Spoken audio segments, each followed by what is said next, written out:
Ethan Harper was no stranger to the spotlight.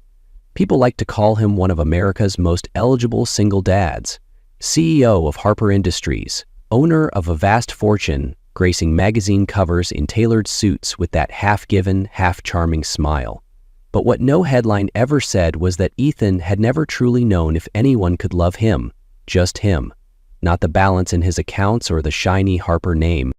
At cocktail parties and investor summits, people shook his hand, pitched him ideas, or, at worst, angled for a convenient connection. Rarely did anyone look at him as an ordinary man, the one with lines at the corners of his eyes from sleepless nights beside a sick child, or coffee stains on his cuff from rushing his boys to school. Sometimes, inside his sleek glass office, Ethan wondered, if he weren't Ethan Harper, no CEO, no penthouse, no bodyguards, would anyone ever sit beside him, listen to silly stories about the burnt toast he once made for his son? That thought clung to him for months, until one drizzly evening, Ethan opened a dating app under an anonymous profile, promising himself he'd show up as the plainest single dad in the world. No private driver, no bespoke suit, just Ethan, his two noisy boys, and a fragile hope that somewhere out there, someone would choose him, simply because he was him. The old Honda Civic rattled gently every time Ethan Harper stopped at a red light. In the back seat, Owen and Mason couldn't have cared less if the car fell apart at any moment. They were too busy arguing over who deserved the last orange juice box. "You already drank yours," Owen snapped, tugging the box from his brother's sticky fingers. "I only licked it," Mason shot back, cookie crumbs stuck to his chin, tiny hands clutching the back of the front seat like a mischievous monkey. Ethan sighed, one hand on the wheel, the other tapping the AC dial that had given up 2 months ago. The fake pine-scented freshener swinging from the rearview mirror did little to mask the stale air. To any passerby, he looked like a worn-out single dad wrestling two rowdy boys in an old car, wearing a sweater that had seen better days. No one would guess that just last week, Ethan had been chauffeured in a leather-trimmed Maybach, closing million-dollar deals in boardrooms lined with glass and polished wood. But tonight, there was no Maybach, no deals, no assistant chasing him down with a double-shot espresso. Tonight, Ethan just wanted to disappear, at least the version of him who carried a billionaire's name. He checked the rearview mirror again. Mason was trying to shove Owen's head aside to steal the window seat. Owen glared back, clutching the juice box like a dragon guarding treasure. Ethan chuckled under his breath, drumming his fingers on the wheel. "Listen up, Team Harper," he said, voice mock serious though his eyes gave him away. "Tonight, we're on a special mission, pretending to be an absolutely normal family. No secret codes, no dropping Dad's name. Got it?" Owen huffed, hugging the juice box tighter. Mason, meanwhile, threw up a dramatic salute, muffling a giggle. "Roger that, team ready for pizza." Ethan couldn't help but smile. He pulled the car onto a quieter street, heading for a small Italian place his assistant had recommended, the kind with warm garlic smells and zero autograph hunters. All he hoped for tonight was simple, that maybe, just maybe, one woman might see him as nothing more than a father doing his best, not Ethan Harper, headline king of finance. The little Italian place sat tucked at the end of a quiet block, its soft yellow lights spilling onto the foggy sidewalk. Ethan parked the Civic, pulled the handbrake, and turned to face his two kids, still fighting over a stray crayon. "Team Harper, positions," he said firmly. "Tonight, no breaking stuff, no yelling. Whoever behaves gets pudding after. Deal?" Mason threw both hands in the air, shouting, "Pudding!" like he'd just won the lottery. Owen only nodded. His solemn face nearly made Ethan laugh out loud. He guided them inside. A young hostess barely glanced at him before pointing to a small corner table, not even checking a reservation. Perfect. This was exactly the kind of quiet night he wanted. While Owen studied the menu like a lawyer preparing cross-examination, Mason was already drawing a dinosaur on the paper placemat. Ethan took a deep breath, adjusted his slightly wrinkled cotton collar, and told himself to stay calm. No CEO tonight. No business deals. Just a dad waiting for a date he wasn't sure would even show up. But the woman who walked in next wasn't part of any plan. She appeared like a quiet breeze on a chilly night.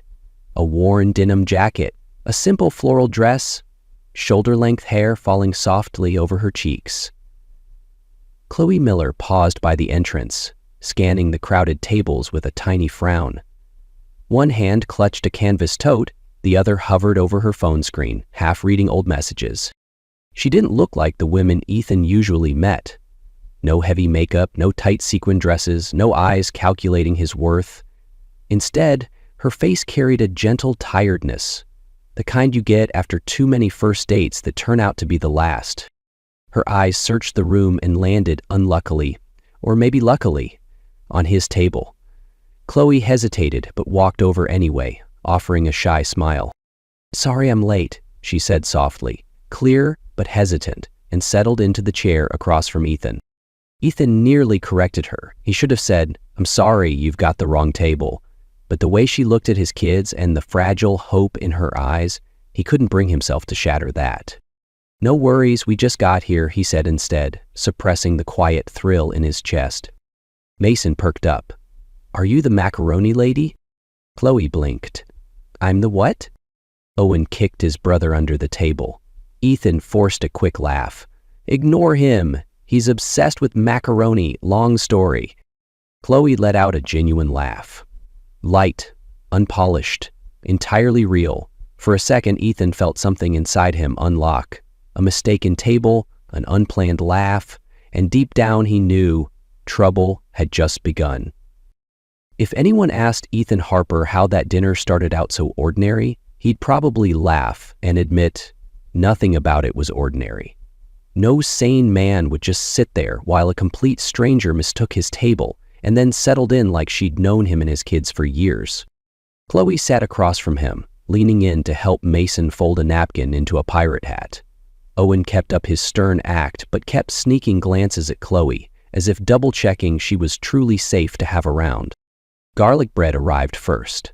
Mason lunged for the biggest piece, dropped it straight onto the floor, and froze with a guilty face.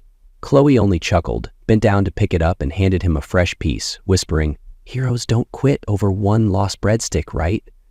Mason beamed, cheeks flushed with relief.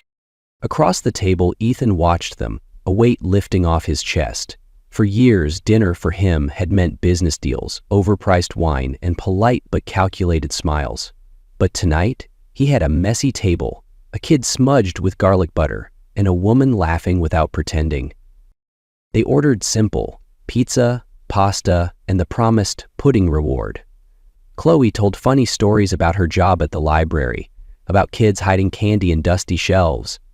Ethan pretended to complain about odd jobs he'd done here and there, careful not to slip anything too revealing. Owen occasionally interrupted, nearly bragging about their super huge pool, but Ethan cleverly redirected him with more ice cream. Chloe never suspected a thing. She asked Ethan what books he liked, what pizza toppings he couldn't stand, and listened as if those answers mattered more than any corporate title. There were no probing questions about Harper Industries, no lingering doubt in her eyes, just Ethan, Chloe, and two boys doodling dragons on napkins. By the time dessert landed, Mason was half asleep, draped sideways on his seat, while Owen still meticulously counted the chocolate chips in the pudding. Chloe smiled and reached over, dabbing a spot of mousse off Mason's nose with a napkin. The tenderness of that small gesture froze Ethan for a heartbeat, as if she'd never been a stranger at all. "You're doing great, Ethan," Chloe murmured, her gaze warm on Mason's sleeping face. "Better than most would ever guess." Ethan parted his lips to protest, to confess how often he felt like he was failing, how sometimes the boys were the only anchor keeping him afloat. But he swallowed it down. Instead, he nodded, letting a small smile tug at his lips, because just then he believed she really did see him, just him, without any titles attached. The next morning, pale sunlight slipped through the curtains of Chloe Miller's small bedroom. She sat frozen at the edge of her bed, phone gripped tight, eyes locked on the text blinking on her screen. "Brian, I waited 15 minutes. Not cool." Attached below was a selfie, crisp dress shirt, stiff tie, a face she'd never seen before in her life. Chloe bit her lip, her stomach dropping like a stone. She had sat at the wrong table. The man last night hadn't been Brian. No tie, no starched collar. Just Ethan, the man in a rumpled cotton shirt, sitting beside two noisy kids and the messiest dinner she'd ever enjoyed. Tess, her roommate, poked her head through the door, coffee mug in hand. Early morning date recap. Chloe looked up, voice shaky. I don't think I ever went on that date. Wait, what? I sat at the wrong table. The guy with the kids? Not Brian. Tess burst out laughing. Are you kidding me? So Mr. Adorable and his mini tornadoes were random strangers? Chloe shook her head, hair falling loose around her shoulders. Not random. He was wonderful. He made me forget every bad date before him.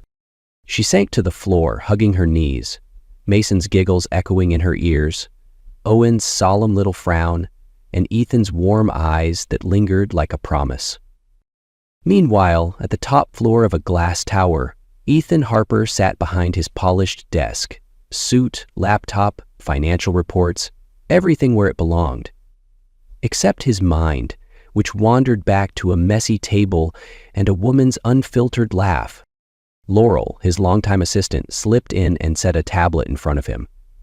You didn't tell her, did you? Ethan rubbed his temples, a rueful smile tugging at his lips. I meant to, but I couldn't. She was happy. I didn't want to break that. Laurel crossed her arms, studying this powerful CEO who now looked like an awkward teenager. You're going to see her again, right? Ethan nodded, for the first time hopeful, without hesitation. Yes. I have to. By 3 p.m, Ethan's Civic was parked outside a small public library where Chloe's resume said she worked part-time in children's reading programs. Mason had drawn a crayon dinosaur holding hands with a girl in a flowery dress, a peace offering Ethan now held carefully in his lap.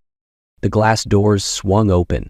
Chloe stepped out in her familiar denim jacket, hair pulled back, wind tugging at the loose strands. She spotted him instantly, paused, eyes narrowing just slightly. You're not Brian, she said first, calm but firm. No, I'm not, Ethan exhaled, moving a step closer. Why didn't you tell me? I meant to, but then I didn't. You look so happy. I didn't want to ruin that. Chloe clenched the strap of her bag, studying him for a long, quiet moment. So, who are you, really? Ethan's voice dropped, almost trembling. Ethan Harper, CEO of Harper Industries, the same guy you'd see on this morning's finance headlines. Chloe gave a soft, disbelieving laugh, pressing her lips tight to stop it from wobbling. Of course. A stretch of silence passed between them. Then her eyes drifted down to the crumpled dinosaur drawing. Ethan offered it like an awkward proof that last night had been real. Mason made this. He really likes you, Ethan said softly. Chloe traced the clumsy crayon lines, eyes misting, but her smile gentle. I like them too. And you. But Ethan, don't hide things from me again. Ethan nodded, his fingers brushing hers, careful, like he was afraid this moment might break. I promise. Their second date didn't begin like the grand scenes Chloe had watched in movies. No 5-star restaurant, no flickering candlelight. Instead, she stepped onto the worn wooden steps of Ethan Harper's simple suburban house, the place he kept tucked away, far from reporters' camera flashes. Max stood at the door wearing a bright red superhero cape, guarding the entrance like a tiny doorman. The moment he spotted Chloe, he squealed, "Miss Chloe's here!" then wrapped around her legs like an overexcited puppy. Owen hovered behind him, arms folded, voice all business. I told you she wouldn't come back. Max stuck out his tongue. She came back. Chloe laughed, kneeling to ruffle both their hair, warmth blooming deep in her chest at how right it all felt. Ethan leaned against the doorway behind them, in a simple gray sweater instead of his usual tailored armor. When his eyes met hers, they were warm and unguarded, nothing left to hide. Come in. They've been asking about you since noon, Ethan said, stepping aside with a gentle smile. Inside, the house was tidy yet alive with signs of 2 boys. Half-built Lego towers, toy cars scattered under the coffee table, the soft smell of reheated waffles drifting from the kitchen.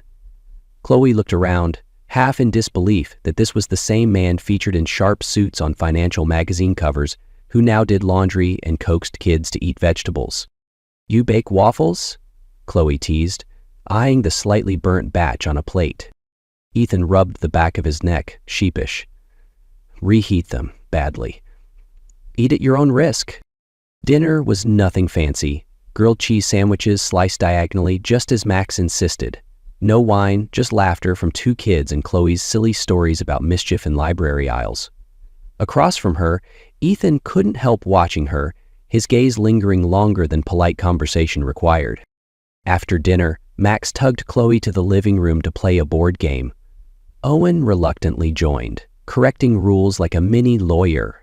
Max, predictably, ignored the rules, climbing into Chloe's lap mid-game and falling asleep halfway through.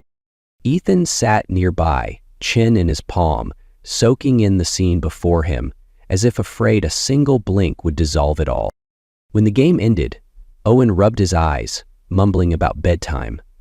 Ethan lifted a sleeping Max into his arms while Chloe quietly gathered up scattered cards and pillows.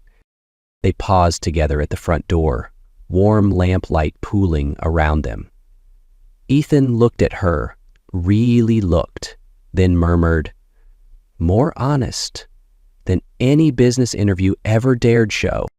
I lied before, but tonight, no masks, no tricks. I like this version of me more than any I've ever tried to play." Chloe met his gaze, heart stumbling once in her chest. She nodded, a gentle smile curving her lips. "I like you like this too." Between them, a promise settled in without words. No suits, no fortune on display, just Ethan, Chloe, Owen, Max, and one simple dinner. Enough to believe in something truly real. Chloe once thought the worst that could follow a date was silence, or at worst, the dreaded "I'm busy" text that meant goodbye. She never imagined the worst could be waking up, checking her phone, and finding her face plastered across every feed on social media. One photo, her standing on Ethan's porch, hand in Max's tiny grip, Owen grinning beside them. Ethan was out of frame, but that hardly mattered. The headline screamed, "CEO Ethan Harper's secret flame revealed. Single dad or strategic PR stunt?" Below, the comment stabbed deeper than any headline. "Look at that dress, so cheap. A library clerk? Please, she's after his money. Gold digger. He could do better." Chloe's hands trembled as she scrolled. Each swipe unearthed new pictures she hadn't known were taken, more snide remarks, even mocking jokes about her children's reading programs at the library. One post dug up a tweet she'd written 2 years ago, complaining about rent being overdue. Tess pushed open the bedroom door, face blanching as she read over Chloe's shoulder. "Oh my God, Chloe, are you okay?" Chloe shook her head, her voice thin, squeezed dry. "I didn't want this. I just wanted one normal dinner." Across the city, in Harper Industries' glass boardroom, Ethan Harper sat surrounded by stiff suits, too afraid to breathe loudly. A security advisor slid a tablet across the table, a parade of news links and trending hashtags. Ethan scanned it once. Then he stood, his leather chair snapping back with a sharp thud. "Meeting's over. I'll handle it." His tone was even, but his eyes burned darker than the storm clouds clawing at the windows. Laurel jogged to keep pace as he stormed toward the elevator. "Ethan, what are you doing? Press release? Lawsuit? No lawsuits. That'll just feed the fire." He stepped into the elevator, turning to her with a voice so quiet, it almost pleaded. "Keep them away from her. Let her breathe." Outside Chloe's apartment building, the press had started to gather, camera lenses glinting under streetlights, ready to swarm. Ethan pulled up in the battered Civic, slammed the door shut, and stormed inside like a thunderclap wearing a sweater. He knocked on Chloe's door, hearing a faint shuffle beyond but no voice. "Chloe, it's me. Please open up." He spoke softly, certain she could hear him. A minute passed. Then another. The door cracked open, just wide enough for him to see her face. Eyes swollen, hair tied back, lips pressed in a line. "I'm sorry," Ethan started. Chloe shook her head, her voice a fragile hush. "I liked being nobody, Ethan. I liked being quiet. I don't belong in your world. You're not nobody to me." His words rasped out, hoarse from the sprint here. "But to them, I'm a joke. I'm a hashtag, a lunch break gossip reel. And I can't do this, Ethan. I can't." Her voice fractured at the end, so small it hurt. Ethan lifted a hand, fingertips brushing the door frame, as if he could touch her through it. "I'll protect you." "Don't," she cut him off, her eyes locked on his like a shield against the flashing cameras below. "Don't play hero, just let me breathe. And keep Owen and Max off their front pages." Ethan's fist clenched on the doorframe. Part of him wanted to smash every camera outside, but a deeper part knew, this time, protecting her meant stepping back. "I promise," he whispered. Chloe shut the door. The sound was soft, but it slammed thunder through Ethan's ribs. 3 days dragged by, heavy and quieter than the longest winter. Chloe kept her phone off, silenced every notification, and let the world outside spin itself silly with conspiracies, hashtags, and mean-spirited comments. She buried herself in her tiny apartment, reading the same old book to the last page and then flipping it back to the beginning, not remembering a single word. Across town, Ethan Harper's house had lost its laughter too. Max, usually the loudest little hurricane, had gone strangely quiet. Owen spoke even less, locking himself in his room, only poking his head out now and then to ask the question Ethan dreaded most. "Dad, is Miss Chloe mad at me?" Ethan pulled him close, ruffled his hair, and answered in a voice so sure it almost sounded real. "No, she's not mad at you." He had told Laurel to halt every threat of lawsuits, every press statement. No denials, no counters, no battles. He knew the louder he pushed back, the deeper the world would dig into Chloe's life. The only weapon he had left was time, and the faint hope that the storm would burn itself out. But even he wasn't sure if there'd still be a chance left to say sorry when it did. On the fourth morning, Ethan was half distracted making coffee, watching Max curl up on the living room floor, hugging his plush dinosaur. No chatter, no chaos. That quietness hurt Ethan more than all the headlines combined. While picking up stray Lego pieces under the couch, Ethan spotted something taped crookedly to the big glass door leading to the yard. A piece of paper, folded clumsily, stuck up with clear tape. In messy crayon letters, it read, "We miss you, Chloe." Ethan froze. Beneath the words, Max had drawn 3 stick figures, one for himself, one for Owen, and one unmistakably for Ethan, all standing next to a smaller stick figure with long hair, Chloe. He turned to Max, voice rough around the edges. "You made this?" Max nodded, lips pressed together. "I put it there so Miss Chloe can see it, so she knows we miss her." Ethan couldn't find any words. He sat down beside Max on the floor, fingers curling around the smudged paper. In that simple, crooked note, he saw it clearer than ever. No scandal, no viral gossip, no fabricated rumor mattered half as much as this tiny family, and the one woman who should never have been pushed out of it. He pulled Max into his arms, whispering into his hair, "I promise, buddy, I'm bringing her back." The next morning, Chloe sat slumped on her worn-out sofa, an open book on her lap, but her eyes hadn't registered a single line. She had tried to push Ethan, Owen, and Max out of her mind, but silence did nothing to dull the warmth replaying behind her eyelids. She craved peace, yet her heart refused to let her rest. A soft knock startled her. She assumed it was Tess, or maybe a coworker dropping by with pity coffee. But when she cracked open the door, it wasn't a steaming cup she found. It was Max, her tiny superhero, wearing his cap backward, small hand wrapped tightly around Owen's. Behind them stood Ethan, No suit, no aura of CEO prestige, just the man she'd accidentally, helplessly fallen for.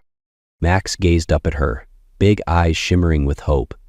"I'm sorry I didn't bring pancakes, but can you still come out and play with us?" A bubble of laughter slipped from Chloe's throat, tears pressing at her lashes but refusing to fall. She looked at Ethan. He didn't rush forward. He simply stepped closer, voice low and raw like an open secret. "I'm not here to fix everything. Not here to play hero or promise what I can't keep. I'm here because I miss you. I miss how you talk to the boys like they matter. I miss who I am when you're near." A tiny silence settled, broken only by footsteps of a neighbor passing in the hallway.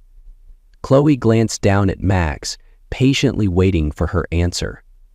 Owen watched her too, smart eyes flicking between hope and caution.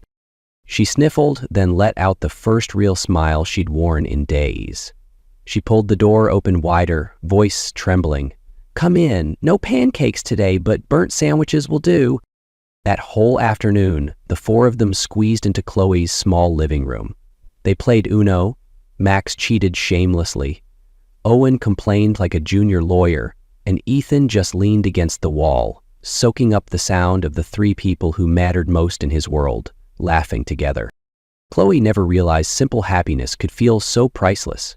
A cramped room, the faint scent of burnt butter, laughter, and the warmth of a man she'd once thought belonged forever on the other side of a glossy magazine cover. Late at night, the boys fell asleep curled up like tiny kittens on her sofa. Ethan tucked a blanket around them and turned, finding Chloe watching him through the soft glow of a lamp. She whispered, voice scratchy but sure. "This is never going to be simple, is it?" Ethan smiled, stepping closer until his nose brushed her forehead. "No, but it's ours." The days that followed didn't magically erase old photos or cruel comments. Chloe's name still popped up in the odd gossip piece. Ethan still drew whispers from boardrooms and shareholders. Owen still tried to look stoic and grown up, and Max still begged for pancakes every single morning. But in the middle of all that chaos, one thing had changed. They'd stopped hiding. One Saturday morning, Chloe woke up in Ethan's home. Not the penthouse gleaming with city lights, but the suburban house, where sunshine slipped through old windows, the wooden floors felt warm underfoot, and the smell of badly brewed coffee drifted from the kitchen. Max toddled over proudly with a slice of hopelessly burnt toast, declaring, "I made this all by myself," as if he'd just conquered Mount Everest. Owen sat next to him, rolling his eyes but sneaking her extra butter to make the toast less tragic. Ethan leaned against the kitchen counter in a faded t-shirt, coffee mug in hand, but his eyes never strayed from the three people laughing together. A morning like 100 other mornings, but for him, this was what he'd spent years chasing, a home that didn't need steel gates or cameras to feel safe. They didn't say much about what had happened. Chloe knew the paparazzi could pop back up any day. Ethan knew there'd be more rumors, more hushed gossip. But this time, he also knew he wasn't afraid anymore. That evening, after Owen fell asleep halfway through a comic book, Max crawled into Chloe's lap, yawned hugely, then murmured, "Miss Colley, you're not gonna leave again, right?"